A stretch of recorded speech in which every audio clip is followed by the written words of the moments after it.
Hello and welcome to the third episode of the RavenQuest Podcast with Andy, where we take you from patch notes to profits. Today we've got 3 new dev blogs, all surrounding the upcoming Monk Madness expansion. I've got a little bit of a Monk lore excerpt, as well as we'll be answering a viewer question about trade packs that we will dive into later. Without further ado, let's jump right in. So right off the bat, I'm just going to go ahead and read the Monk lore that I was able to find. This is actually under the My Monk page on the RavenQuest site, which I do not have a monk. However, it says here, the monks are a curious and industrious species, known for their adaptability and mastery in any field that captures their attention. These Ravendon natives greeted Lucian's expedition and soon began meeting the needs of their new neighbors. Over time, they settled in human cities, expanding their horizons and developing a newfound competitive spirit. Today, some monks even chase adventure, wielding both magic and the sword with unwavering determination. So obviously with the Monk Madness, we have like the Monk Carnival coming, all sorts of monk-based stuff. I really just wanted to touch on the lore behind the monks. They are Ravendon natives, which means we as humans, or basically when Lucian first crossed the sea on his expedition and got to Ravendon, the monks were there. So that's pretty cool. And yeah, they settled in human cities, chasing adventure, wielding magic and sword. But yeah, that's the little lore excerpt I was able to find on the monks. So the 3 dev blogs we'll be diving into today. The first one is all about guild buffs and war supplies. This was posted November 14th. Basically, we have new guild features coming up. By the way, I should mention this is my first time reading through all of this, so you guys will get kind of my first impression. So, the bonds between guildmates are the lifeblood of RavenQuest's greatest adventurers. Sure. Again, I'll just mention the Monk Madness update is coming on November 22nd, and that's when all of these new guild features should be dropping. So 2 new systems, that is the guild shop buffs and guild war supplies.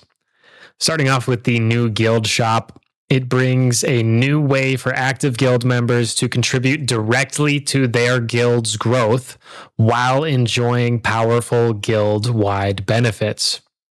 There was a little bit of debate about the guild perks, whether they would be personal or guild-wide benefits, and here you go, kind of putting that one to rest. It does look like the buffs will be for everybody in your guild. So you'll be able to access through the guild panel interface, and the guild shop will allow guildmates ranked member or higher. Basically, that only is excluding initiates, which if you join a brand new guild, I believe you are forced to stay as a low initiate for 1 week, basically 7 days from when you join. And then you become a member, and then up to the guild leadership if you get promoted or not.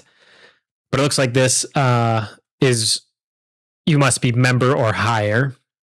So no guild jumping day by day to get the best boosts or anything. You have to stay with the guild for a week to even get any of these buffs, it seems. Anyways, if you are a guildmate ranked member or higher, you can purchase and activate buffs that will apply to all members, strengthening the whole guild for 24 hours. Okay, that was another one being debated whether or not it would be 24 hours longer or shorter, but here we can see 24 hours. So good to hear the news on that. Oh, a guild can maintain all of the buffs at once or just enable them one by one. It is up to the members to decide what best suit their current goals, whether it's preparing for war, resource gathering, or enabling all to boost their strength to the max. So that is pretty cool. There is an image here, but they do mention that the values of each buff and costs are not displayed and not final until release. So we don't know the cost and we don't know the amount of the buff, However, they do tell us a few of the buffs. There's 3 combat ones that they mention. Straight up combat XP that will boost XP you get from defeating creatures. There is the monster drop rate, which simply and intuitively increases the drop rate of items from creatures. And then the Aether Stone chance, and this one is pretty unique. I don't know if there's any other way in the game yet to increase your Aether Stone chance. So this one's super unique, and this will basically improve the chance of finding Aether Stones when slaying enemies or creatures. And then covering the other benefits, I guess the non-combat ones, it lists gathering XP, crafting XP, and expedition luck.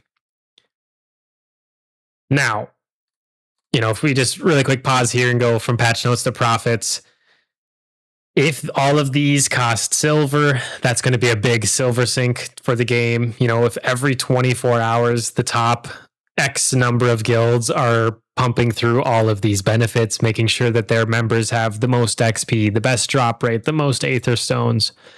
I don't know if top guilds do too much gathering, but maybe they do.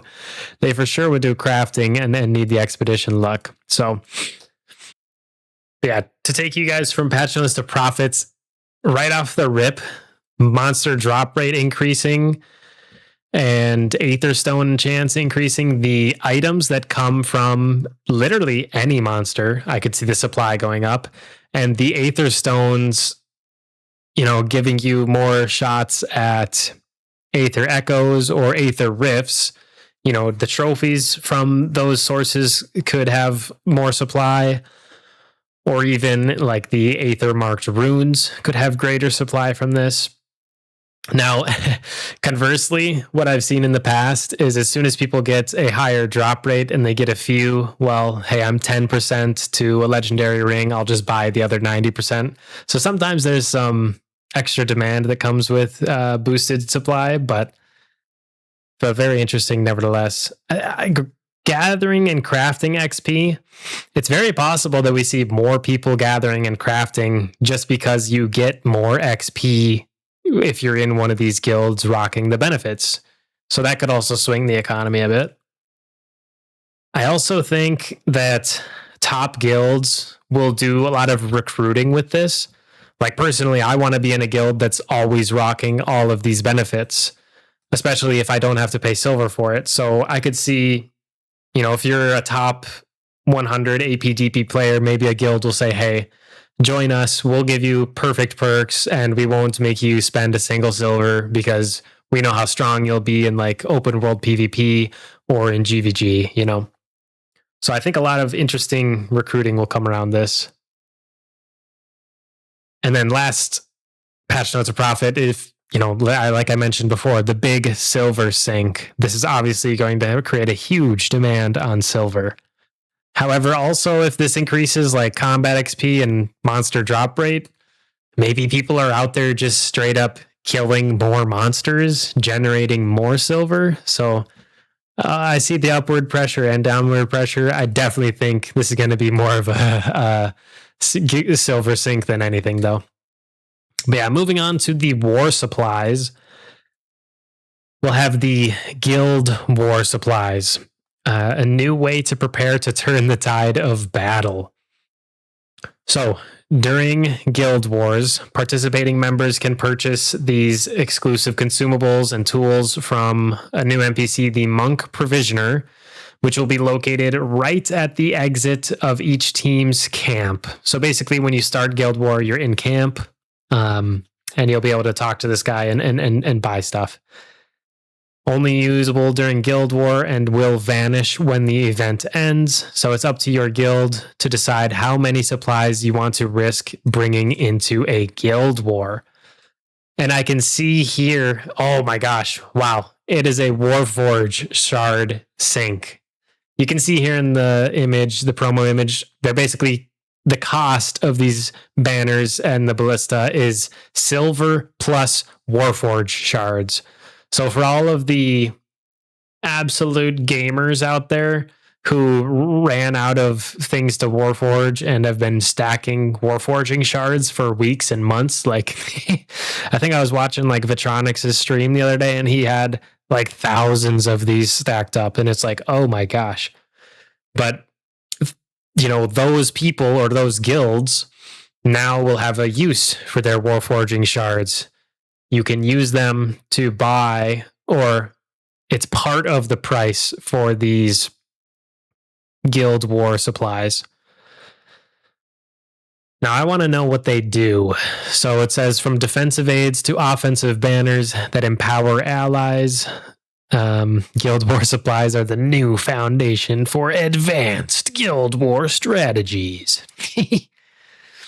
So you can hold a position by deploying a bolt splitter ballista. The ballista automatically fires upon enemies. Okay, so it's like a turret. It's like an auto turret that you place, is my impression. I wonder how much DPS it does. Like, is this equivalent DPS of a player? Is it half the DPS of a player? Is it the DPS of the player that puts it down? Or is it, I'm going to guess that it's a static number. I don't think it matters who places it. That's my prediction, I guess. But yeah, I'm curious to see the DPS on this thing, as well as if you can attack it and take it down. Like, does it have a health bar? How much damage does it do? These are the kind of things I need to know. Because if it just gets placed and you can't fight back or you can't destroy it, like I'm looking at this promo little GIF that they have. There's a couple of tiny little ballistas, and it's shooting this guy, and each shot is, 800, 700. Here it goes. Yeah, 800, 760. That's the fire rate. Dude, that's 1500 in like a couple of seconds. Like, that's really noticeable DPS. So, and in the GIF, the guy doesn't seem to attack the ballista. In fact, he runs around it. These have got to be targetable, or that is so much DPS. If I'm able to put down 2 permanent ballistas that are doing like 1,000 DPS, that's crazy. That is crazy strong. So we'll see if these last. I mean, like, for instance, like I'm a pretty beefy player. I have around like 10,000 HP, dude. I couldn't survive 10 shots from this thing. Actually, it does like 800, 700. I couldn't survive like 12 shots from this thing, and that might sway battles, depending on how strong that is. Dude, screw banners. Just buy ballistas. If they're pumping like that. Oh my goodness. But speaking of banners, it mentions banners can provide short-lasting boosts to damage, defense, or health regeneration. So I don't know if it does separate like between weapon damage, weapon attack, or spell attack. There's 4 of them pictured here. There's like a blue one with a dragon on it, maybe. I can't really tell. There's a red one with an axe, a green one with like a green cross, and a yellow one with a feather. So, you know what? This one on the left might be a shield. I'm wondering if this is defense. This is just straight up not weapon power, not spell power, but attack power. This one's probably just health regen. And I'm wondering if that one with the feather is just like a speed boost, because that could be really useful for running the flag and stuff, or just getting your team to the fight quicker or in a strategic position. And then it also mentions here, Guild War supply items share a per player cooldown to promote meaningful strategies. What I think that means is that everybody can place a ballista at the same time. Hold on, let me reread that. All Guild War supply items share a per player cooldown to promote meaningful strategies. That's confusing. I'm not sure if that means that they do share a cooldown or if it's per player. I'm really not sure. I don't want to spread misinfo, but that's what it says. Dude, if 10 people can drop a ballista in a fight, that's so much damage. Oh my gosh. And then, well, yeah, I think it'll be so much damage if this GIF is to be trusted about the damage amounts. Expanding the arsenal, new supplies are planned to be added over time to bring further evolving variety of strategies to Guild Wars. So obviously we will have to see like what kind of things could come in the future. I did have a few ideas that I was, not masterminding, but just some ideas. I could see them making like some sort of like, not ballista, but like a chain hook ballista that pulls enemies in. I could see them doing like a mortar or like a cannon kind of deal that does like AoE shots instead of the ballista that looks to be doing single target. I could also see supplies like Molotov cocktails, like drop a big AoE fire on a spot and, maybe it lasts 30 seconds, but if any enemies run through there, they start burning. I also thought about just simple barricades. Maybe you're up at one of the guild towers, you just barricade one of the doors with like a defensive wall or something. I was also thinking maybe something like a large net that would like snare a big area. Or maybe even, this might be OP, but if you guys are familiar with like the Fang trinket that shuts down healing for 4 seconds, I wonder, I would be curious if there's like Guild War supply that could do like an AoE Fang trinket effect, something like that. And then the last one I had an idea about was a taunting dummy. Like you place it down and all the players within 5 tiles are forced to only target it or something. So just some ideas I had, and I'm super curious to see what will actually get added in the future. But yeah, for now, just to triple clarify, the only thing we have is ballistas and banners. And so far, we're only confirmed to have banners that boost damage, defense, and health regen. I'm pretty sure based on this, solely based on this banner having a feather on it, that there will also be a speed buff banner, but that's just a prediction and speculation. But yeah, remember that these are use and lose it, guys. All of the silver and Warforged shards that you do spend on these supplies are simply, only used to secure the win or try to secure the win. So really, I only could see top guilds or people that are really trying to push the fame leaderboards using these consistently. Because personally, like, dang, man, I'm looking at the prices pictured here, and it's like 100,000 plus 10 Warforged shards for a banner. These are subject to change, I think. But dang, man, I mean, that's not nothing. That's not nothing. So we'll see if like the whale guilds just load up on all these. I'm sure they will, because silver means nothing to them. But yeah, super cool. I'm glad to see some variety. I will be glad to see some variety in Guild Wars. But yeah, because this is a new like silver sync and Warforged shard sync, and it is such like a use and lose, like one-time consumable items, I can see a lot of guilds like over investing in these supplies. And this is going to create a new like micro economy, like which war supply is actually worth it. Does the speed buff help me? Does the ballista actually lead to any kills or defended points? I don't know. Oh, by the way, I can read this a little bit if I super use my eyes. Banner of mitigation. That's the blue one with the shield. Banner of power. That's the red one with the axe. Banner of restoration. That's the green one with the green cross. And then banner of swiftness. Boom, baby. Pretty sure my prediction just came true. I wish I saw that earlier. I wouldn't have had to be so speculative. But yeah, those are the 4 names of them. And then bolt. That's not a ballista. That's a bolt spitter. Oh man, that's epic. Bolt splitter ballista is actually what it says in the dev blog. So, okay, cool.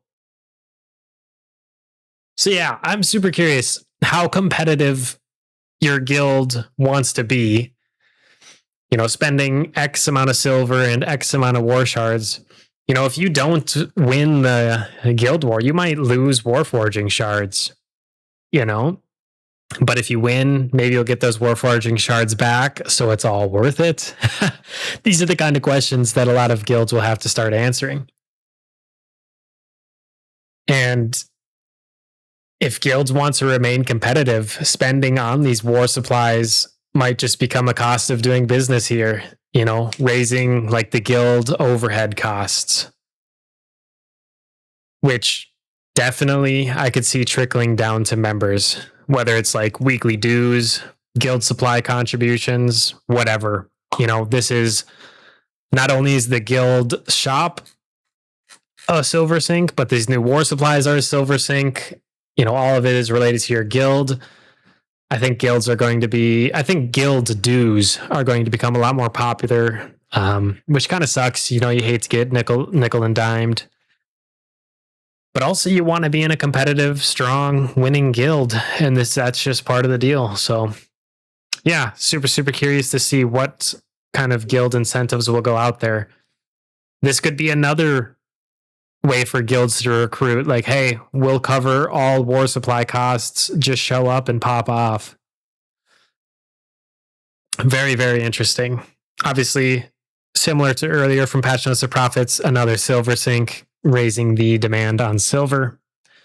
So just keep that in mind. Oh, this does mention that you'll need to use these tools wisely, because there is a limit to how many can be purchased, and all guild war supplies have a shared cooldown when used. Oh my gosh. Okay, I'm glad they said it here, but it was so confusing earlier. How am I supposed to understand that sentence that says, where did it go? I don't know. The cooldown is apparently shared now. I might just be dumb and couldn't understand the previous sentence talking about the cooldowns, but this says all guild war supplies have a shared cooldown when used. So if you drop a ballista, you can't drop a banner right after. You'll have to wait. Oh, I wonder if this is still per player or not, though. Earlier it said per player cooldown, right? All Guild War items share a per player cooldown. So if I run up with 10 homies, or 9 homies and myself, can we all drop 10 ballistas? Like, I don't know. Or 1 ballista each for 10. I really don't know. Maybe we'll learn more later. I should also mention there's an AMA tomorrow with Niter going over the full expansion. This is on November 19th, 12 p.m. PT. So maybe that'll be a question I ask. Is how many people can drop a ballista at one time? Because this is unclear to me. But anyways, it does say they have a shared cooldown when used. The last thing this dev blog mentions is that there is strength in numbers. Guilds are the heart of the RavenQuest community. That is funny. Gather your allies, prepare your banners, and rise as one. Together we build, together we conquer.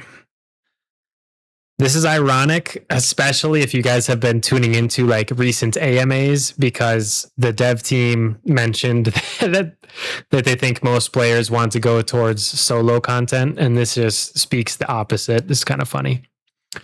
I'm also a group content desirer, by the way. Okay, but yeah, that's pretty much all for this dev blog about the guild buffs and war supplies. This will be very interesting. I think the big guilds with a lot of funding are going to get all of the, guild buffs rolling day one. They're going to get the war supplies on every guild war. You know, if you have unlimited coffers, why not ball out, right? Especially if you want your players to be happy or to do a bunch of recruiting. You know, having a very active, very worthwhile guild to be in is going to be attracting a lot of players.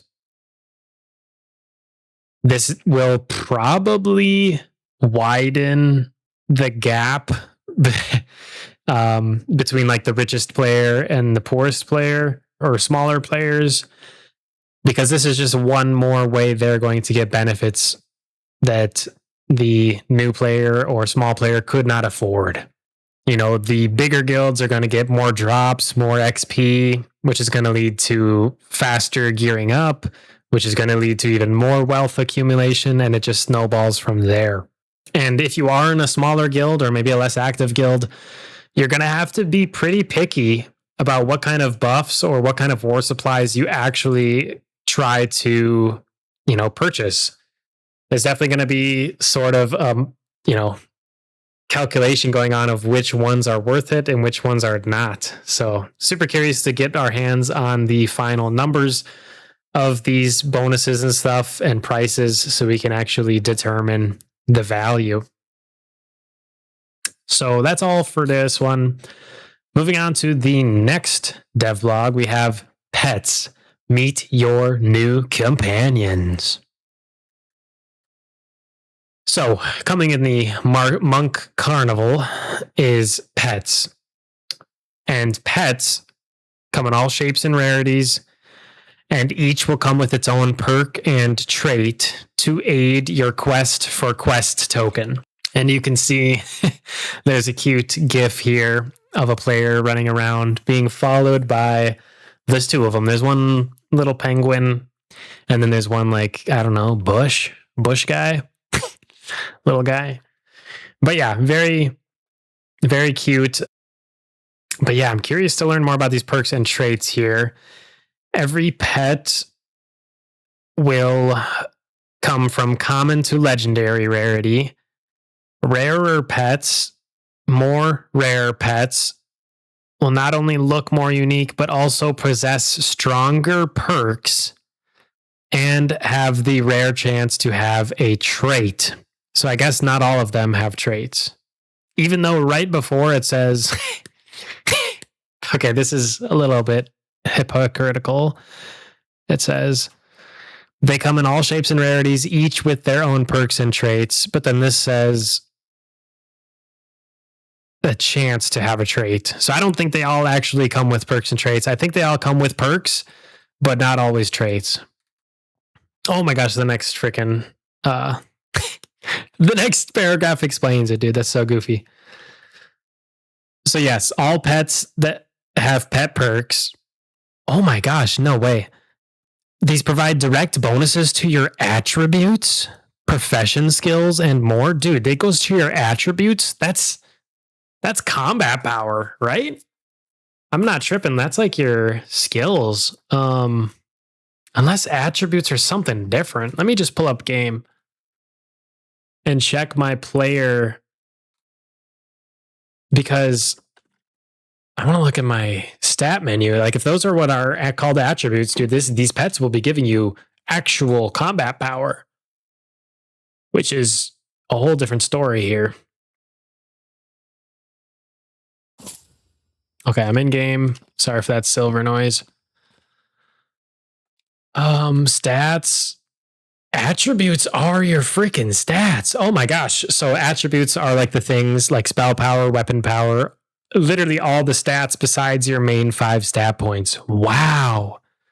You're telling me pets are going to have bonuses to attributes? Dog. Okay. I didn't know they were going to be popping like that. Okay. Now I really want to get the best pet, or else I'm going to fall behind in player power. Okay. Dang, that's very, very interesting. And it also says here, rarer pets will have stronger perks, and those perks will provide direct bonuses to your attributes. So you want the rarest pet, the legendary or the shiny version, and you want it to have the right attributes for you. Like, For me as a ballistics, pistol user, I would probably want, weapon power, for example. Very interesting. The pet traits, it mentions, on the other hand, can only be obtained by higher rarity pets and will provide a significant boost to the core ability of pets, gemstone transmutation. If you tuned in to episode 2, I did a lot of speculating about what is the transmuting from pets, and all of my theories were wrong. Literally everyone, which is hilarious and classic. But basically, we know now, at least the gist of it, that is gemstone transmutation. The process that allows high rarity pets to turn gemstones into quest token. So gemstones come from like expeditions and is a huge source of player power. But once you have, your dream gemstones, then really you're just selling them to other players.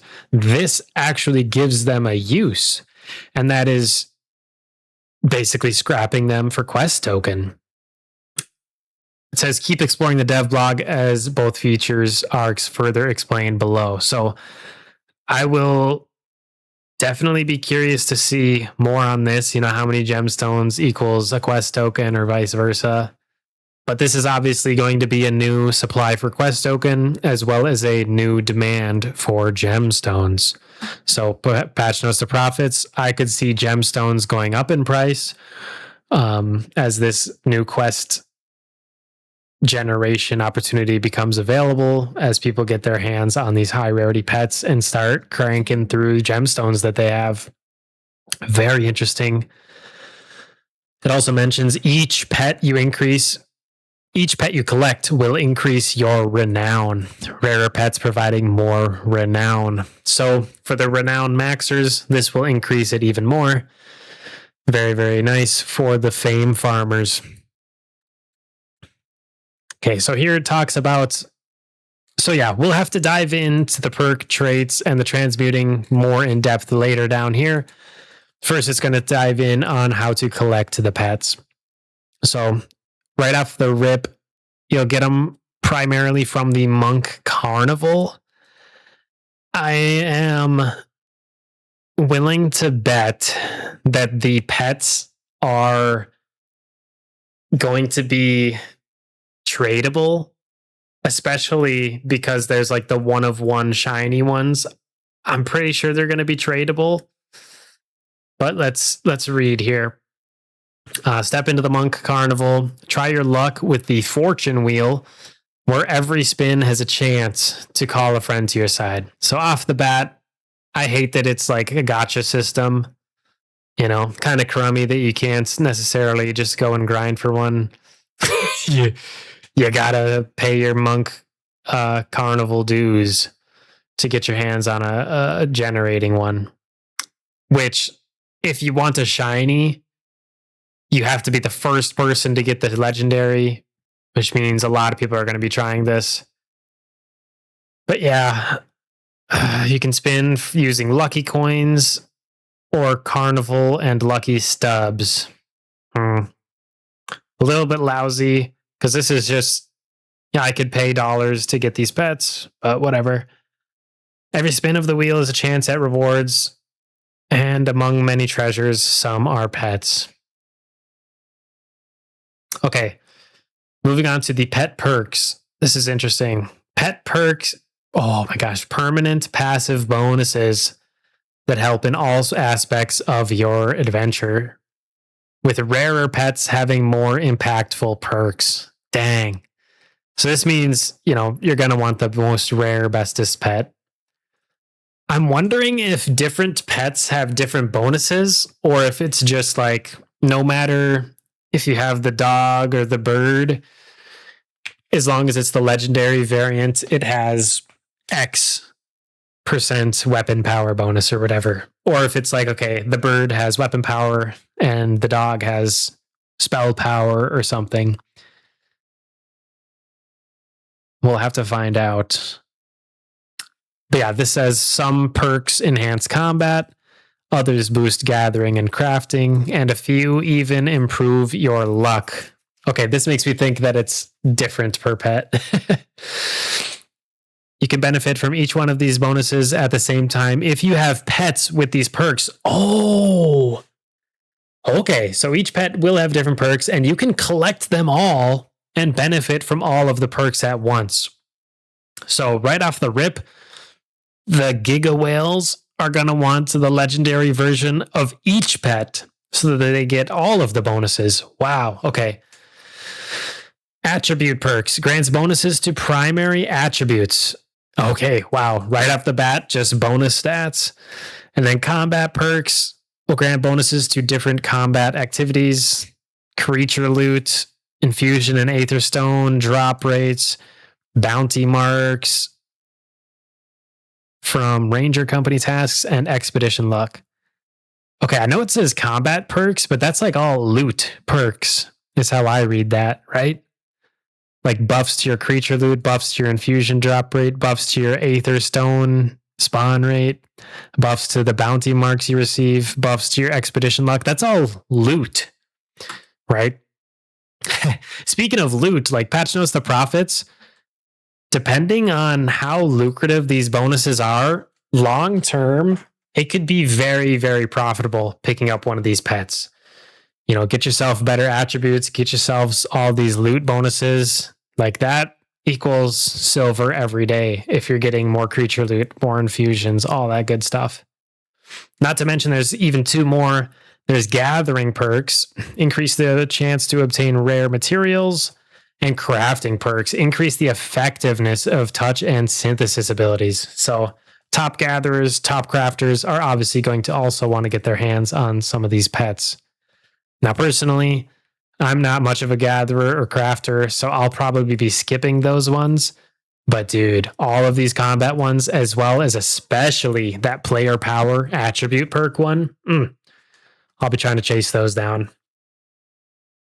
I really hope these are tradable because I really don't like gacha systems and carnivals and gambling.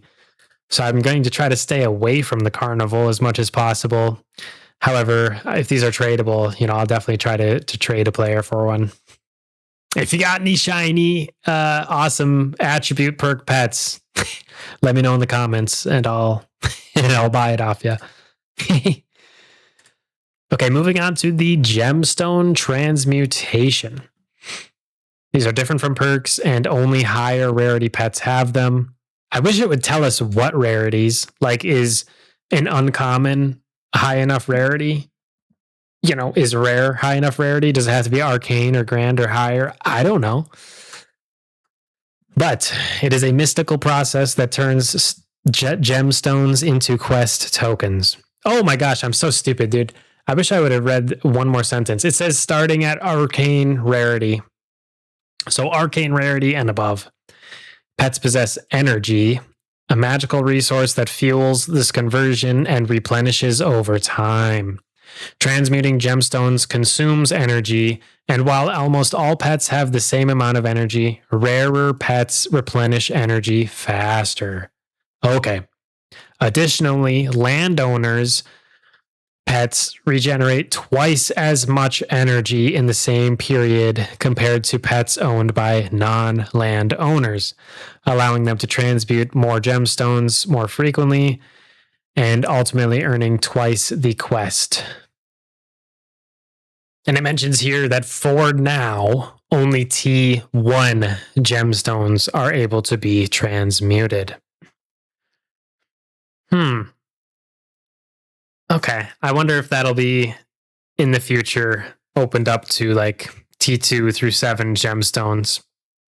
I understand why they are only limiting it to T1, because if you got super lucky and got 6 upgrades, you know, back to back to back to back, you might have the cheapest T7 gemstone of all time, and you would transmute it for the same amount as the guy next to you who might have the most expensive T7 gemstone of all time because he got really unlucky with his upgrades. So, yeah. I mean, this, you know, Patch Notes of Profits, obviously, this is going to cause demand for gemstones to increase. Players are going to try to get their hands on the rare pets, they're going to try to maximize their returns and buy a bunch of gemstones. If this energy really is worth using on like the floor price gems, if the floor price gemstone is 100 silver and I can transmute it for the equivalent of 200 silver in quest token, like people are going to be doing that on repeat every day, especially landowners being able to do this twice as much, especially the rarer pet owners being able to do this with energy faster. Oh gosh, if you are a mega whale who picks up the legendary pet of every single one, you're going to have to be cranking through gemstones. So just beware. Every pet you get is going to come with its own energy, I believe. So if you're someone who's like, dang, I do not need more chores in the game every day, this might be something for you to beware of. Now, once again, patch notes to profits, because landowners benefit from having twice as much energy regenerated. I could see this causing a little bit of demand for land ownership. Maybe we won't see $50 small lands anymore. We'll see.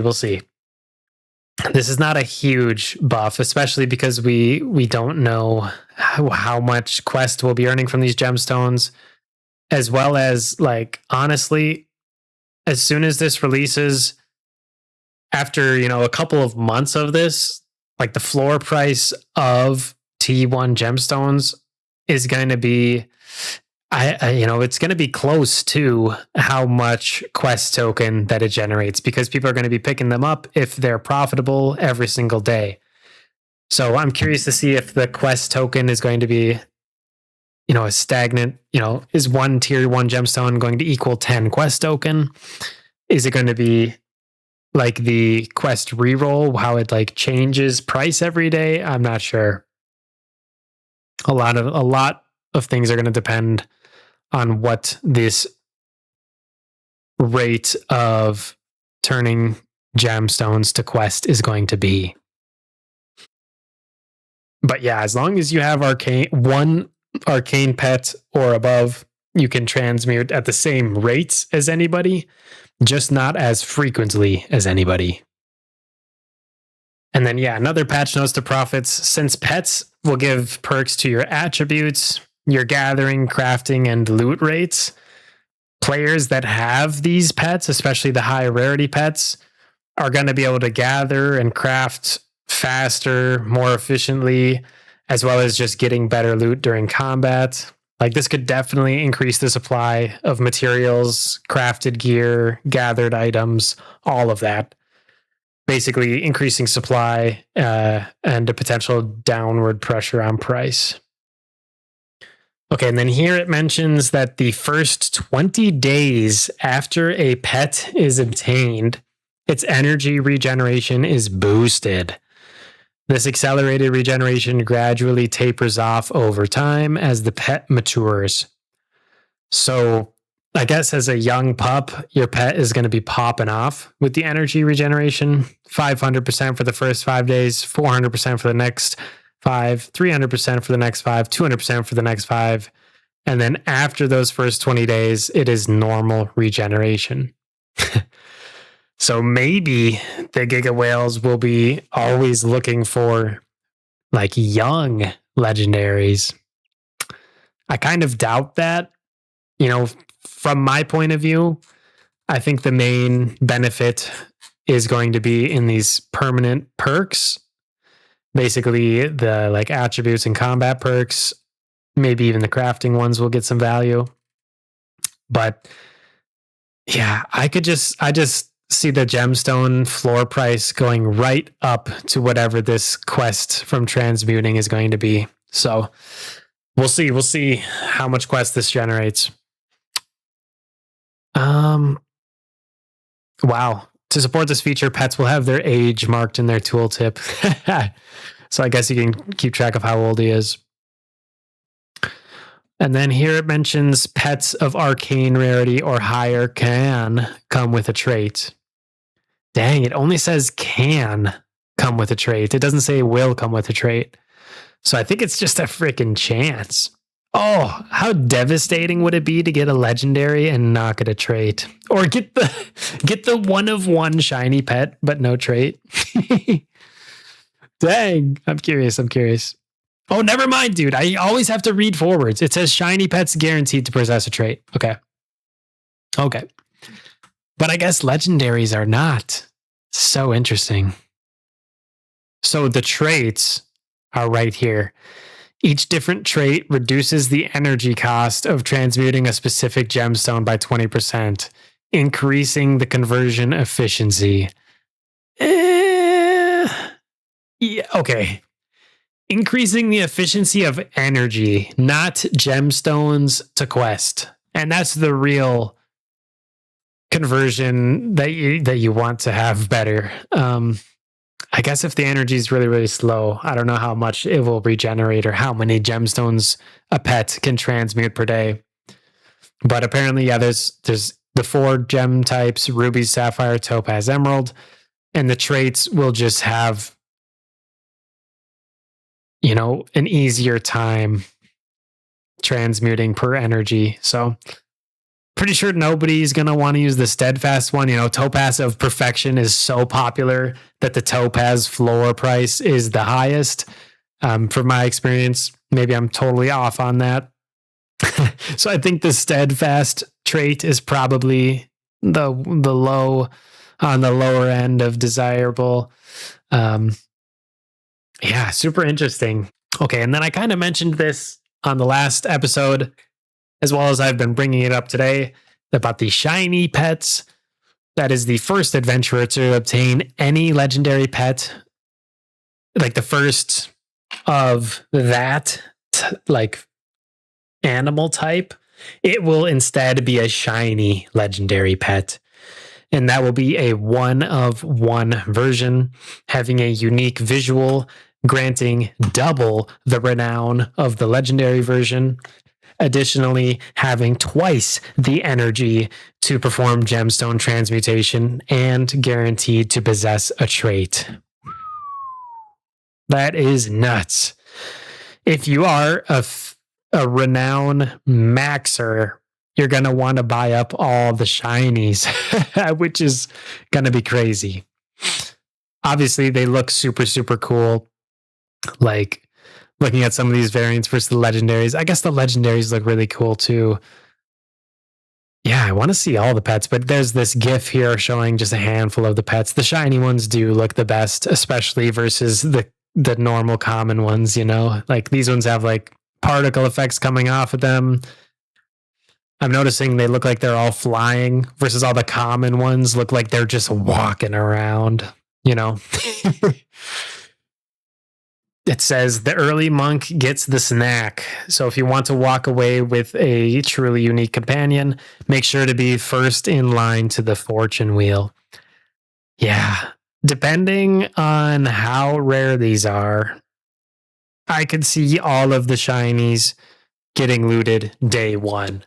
I mean, seriously, whales are going to be spinning this wheel, specifically chasing the legendary shiny pets. So, if you do want to roll one, you have to be there at release. I'm telling you guys. Personally, it's exciting. I would like to be there. I just don't know if it's worth it, man.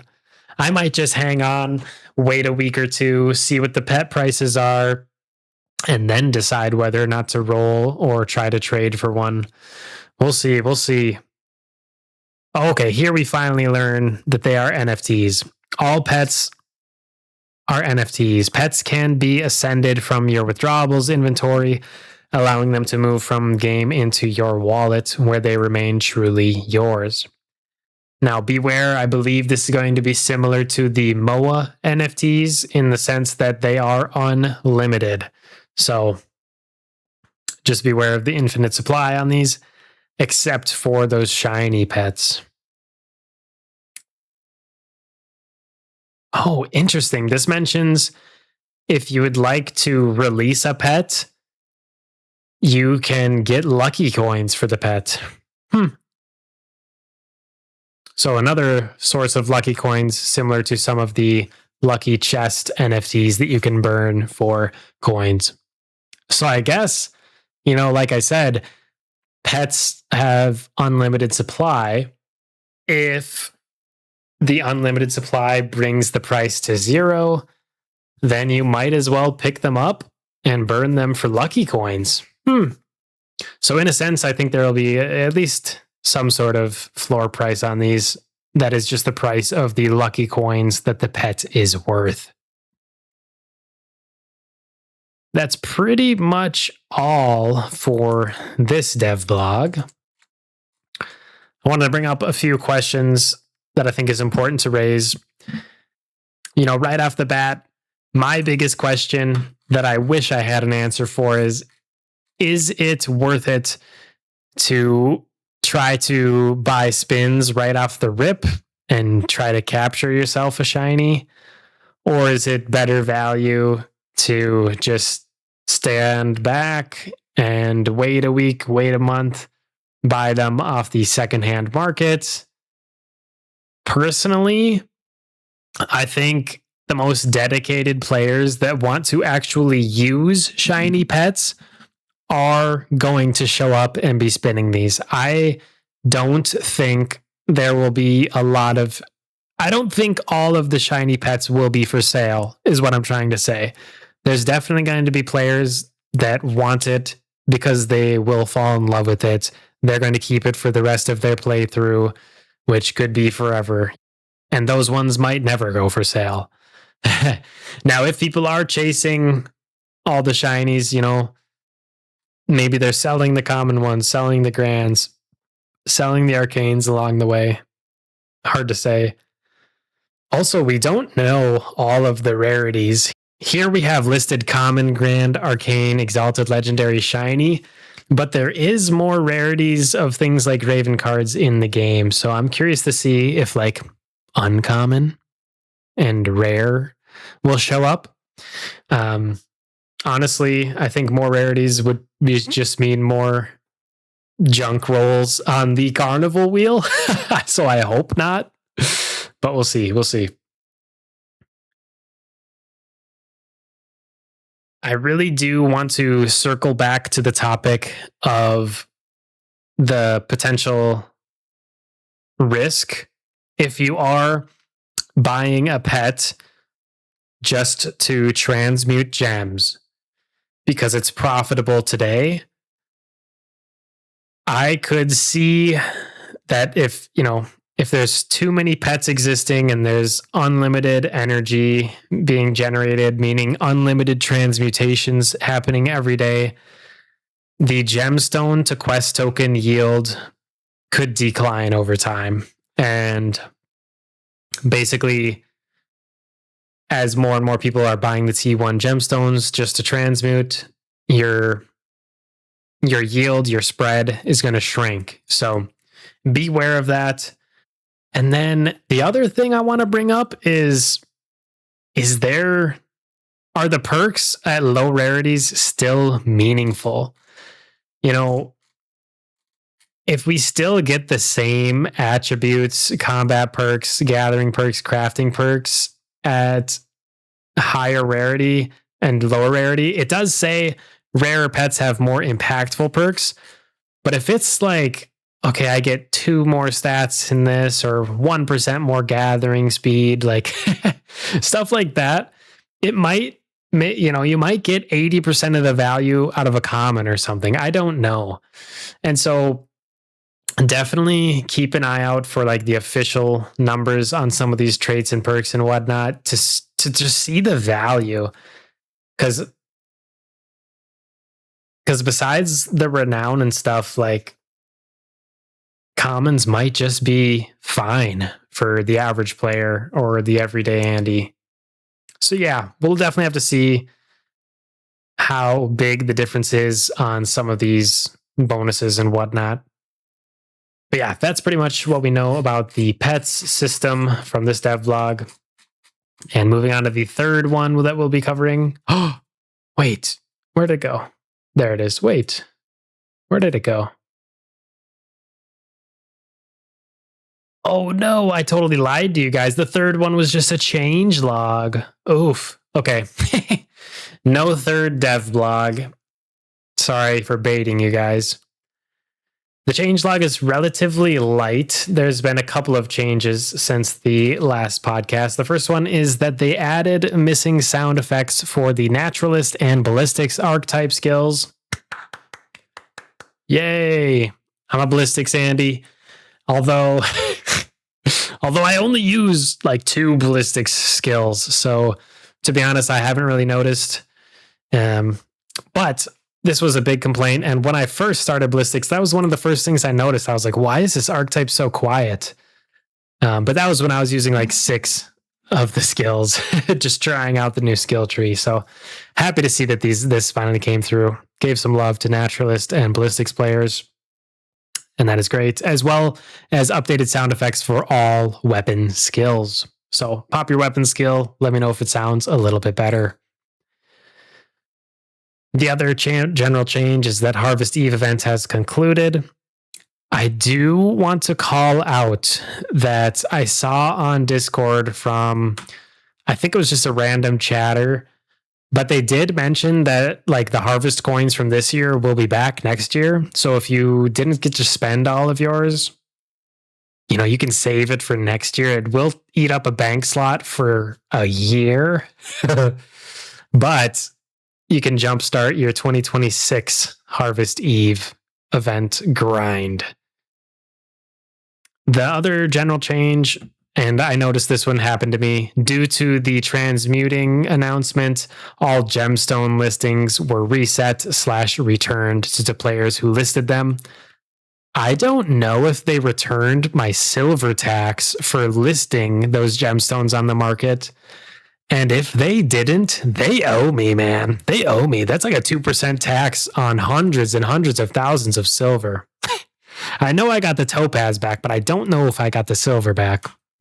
So I'm a little bit salty about that one, even though I don't know all the info. But yeah, that's all the general changes. And I don't really want to dive into like bug fixes because those are always just temporary.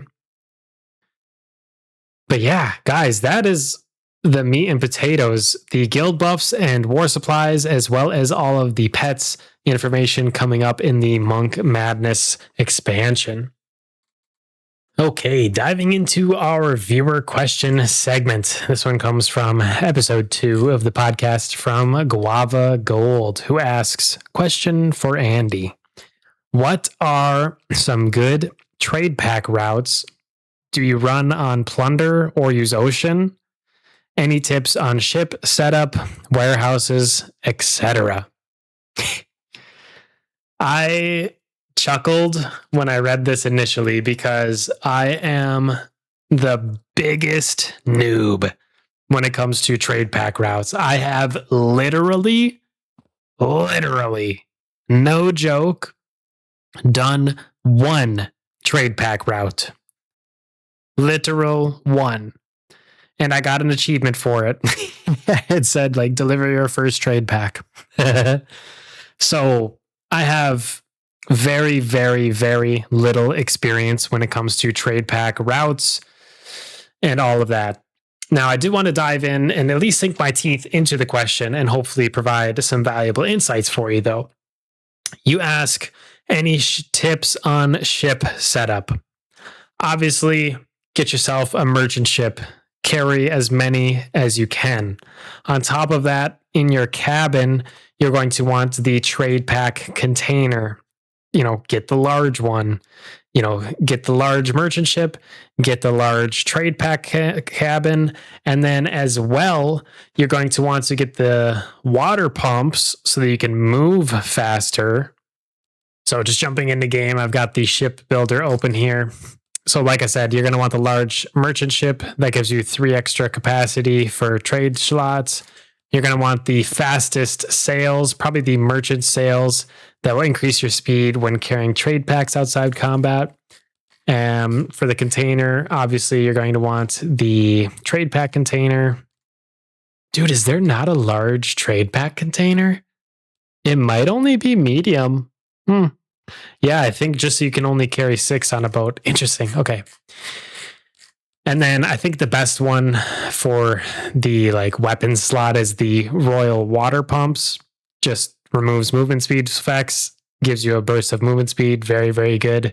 You could also consider things like the emblems, giving like a smoke screen from NPC enemies, or the fortified or warship plating, just giving you extra tankiness.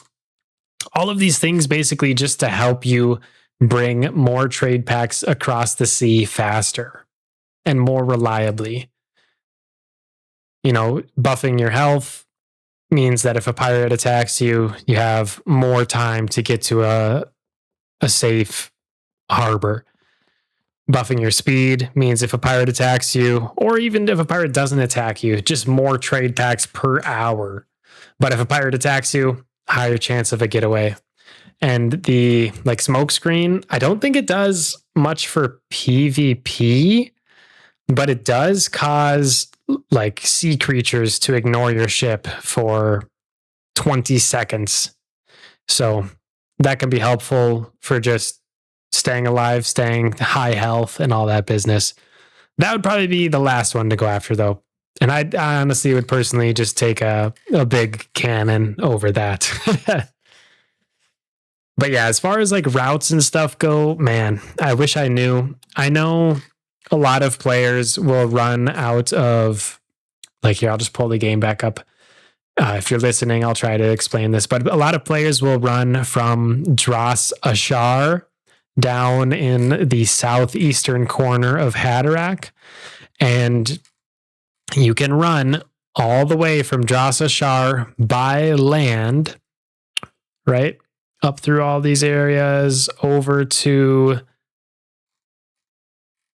basically Rona Woods. And then you can take the ocean across the sea to Sajeko. And then a lot of people will sell either in like the southern tip in Orca Bay or Eel Snout, or they'll even make one more risky ocean trek down to Gilead. So, and you can do all of that through peace mode, literally. Just take your time, make sure Haderach is in peace mode, which it is right now. Okay. And then before I move through Glademire, okay, it's in conflict. You can literally wait the 37 minutes till it goes peaceful. Then you run your trade packs through here, go up into Rona Woods, which is peaceful. And then you just take the ocean, which could be risky. So couple of points that will be risky is just the ocean from Margrove to the high jungles. Pretty short run, probably less than a minute of risk there. And you could sell at either of the Sajekos, or you can take another risk going out of Eel Snout, basically that harbor or port, down to the Hagula port, and then sell down in Gilead. So that's the route that I think is the farthest, as well as relatively safe, especially if you just take it through all peace modes. So that should at least give you one good trade pack route to run. Do I run on Plunder or use Ocean? Yes, I have used Ocean. Do I run on Plunder? Plunder gives you bonus rewards if you run the whole thing all the way on Plunder. Like you craft it, run it, and deliver it on Plunder. So you have to be 100% Plunder mode when running it. So if you're someone who's like, okay, I gotta park this in a warehouse and log on later. So Plunder mode, trade packs created and sold. You have to create it and sell it while you're still in that same Plunder mode. Created and sold in this channel will have a 10% increased value. That's only the silver reward, I believe. I do not think this increases like the merchant influence or anything of that sort. So if you're running them for silver, 10% is not too bad. You know, if you're running a full 6 trade packs, 10% times 6, that's 60% of another trade pack. However, if you are running like a safe route and you go into plunder, now 100% of the path is risky. So it is a monumental increase in risk for a 10% increase in reward. Like, honestly, it doesn't quite stack up in my mind to be worthwhile. And it only takes 1 in 10 runs going wrong for this to not be worth it, because not only do you lose those trade packs, but then you also lose the silver going into plunder mode, and you line somebody else's pockets, making them more likely to plunder in the future. So personally, and maybe I'm just a wussy, but I avoid plunder in general I would avoid plunder in general for trade packing. But it can be lucrative. And if you are going with a group, I would say, why not plunder? If you have 10 people from your guild running trade packs, dude, might as well. Like a lone pirate that comes by, like, you're probably going to take him out. You know what I'm saying? So if you can have strength in numbers or safety in numbers, you could have lower risk in plunder, and maybe that would be worth it. The only thing you also mentioned here I haven't touched on is warehouses. I have literally, I guess technically, I stored some trade packs in a warehouse once. So just jumping back into game, the warehouses you can store trade packs at. And when you're going from like wagon to boat, it will store them in your warehouse until you jump on your boat and leave that port. Then it will automatically put those trade packs back into your boat. I think the main use for warehouses is like, well, okay, I'll start with the one use. If you're going to go like AFK or need to take a break, like, hey, I've only got 5 minutes, maybe I can run halfway to my destination, and then I can pop all my trade packs in a warehouse and I can finish next time I'm ready. That's one use of the warehouse, is kind of basic. I think a more lucrative use of the warehouses, and this could be more hands-on, but if you are that profit maxer, this might speak to you. If you're looking at like crafting a specific trade pack and you're noticing like, dang, that Gilead demand is really low right now, and because of that, all these resources are super cheap, and I can buy them up and fill a bunch of these trade packs, run them over there, and then you can put them in the warehouse. Like, let's say I was going to Gilead, I could put them in the Gilead warehouse and then simply wait until I see that demand spike. And as soon as that demand spikes, I might be able to be the first guy to deliver that high demand trade pack, taking advantage of those new higher prices. So that's one use of the warehouse that I would like to point out and could be lucrative for you guys. But yeah, honestly, I am such a noob at trade packing. That is the one route I know, and pretty much all I know about warehouses and the ship setup. Obviously, only buy like the large merchant ship and merchant container and all that if you plan on doing a ton of trade packs, because they can cost millions to just get your boat set up and your wagon set up and get a nice high strength MOA and all of that business. And so it's quite an investment, and make sure it pays off, or make sure it will pay off for you, or else, if you're not a trade pack runner like myself, I will probably never buy a merchant ship. So yeah, that is going to be pretty much all for today's episode. I guess just, a couple of the takeaways from today. The guild buffs and war supplies is going to be a lot of new like guild activities and stuff with the new silver sinks involved. The pets coming out as a new, honestly, NFT class with their own, unique economic rates and stuff, with the gemstone to quest transmutation. Now, obviously, like me, you guys probably have a ton of extra questions. Again, I want to point to the AMA with Niter that is coming out tomorrow.